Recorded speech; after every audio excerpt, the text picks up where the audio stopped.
طب ما تيجي الاهلي، وبما انك بتختم مسيرتك والدنيا عندك مش احسن حاجه، الاهلي هيبقى افضل بوابه تختم بيها مسيرتك يا عالمي. محمد صلاح وتفكير في عرض الاهلي مين؟ اهلي جده اكيد؟ لا، الاهلي بتاعنا، الاهلي المصري بتاع القاهره، بطل القرن والاكثر تتويجا في العالم. خطة سيد عبد الحفيظ والخطيب وياسين منصور هتبتدي من النهارده لتقديم عرض لا يمكن ان كان حد يصدق انه في يوم من الايام هيتقدم لمين؟ لمحمد صلاح.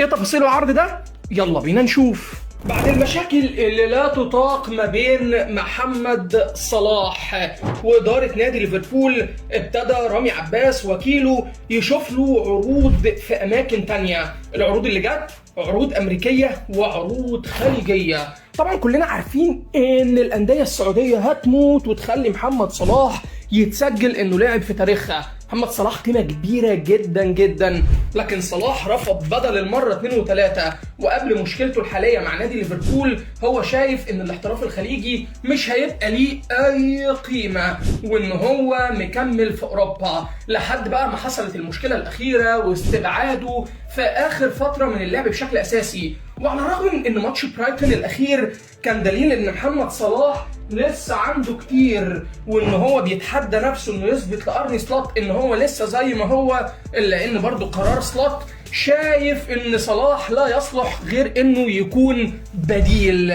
عشان كده وساعتها محمد صلاح قرر انه يبتدي يدرس العروض اللي جايه له. العروض اللي جايه له زي ما قلنا عروض امريكيه وعروض سعوديه، لحد ما جت فكره لبعض اعضاء مجلس اداره النادي الاهلي، احنا عايزين نجيب لاعب عالمي.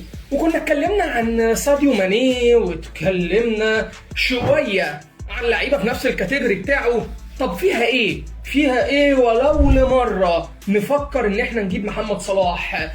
طبعا ياسين منصور راصد ميزانيه كبيره جدا للصفقه العالميه اللي الاهلي عايز يجيبها. الصفقه دي ليها 3 جوانب.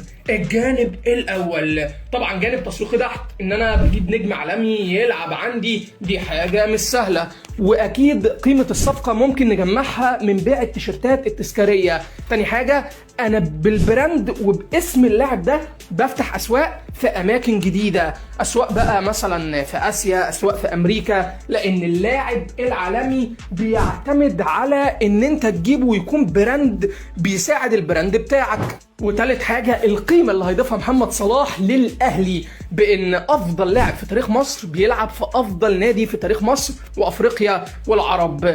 العروض لسه ما تقدمتش، لكن الصفقة مرصود لها راتب سنوي 10 مليون دولار. ممكن يبقى رقم قليل بالنسبة لصلاح وبالنسبة اللي هيتقاضاه في الخليج ممكن، لكن في النهاية هو عرض وطلب، وسيد عبد الحفيظ بيحط آلية إن هو يحاول بقدر الإمكان إنه يوقع محمد صلاح ويجيبه. وطبعا ده خد تصديق كابتن محمود الخطيب اللي وافق فورا. تفتكر بقى ان صلاح لو جه لعب موسمين في النادي الاهلي هتفرق ولا لا؟ قول لنا رايك في التعليقات.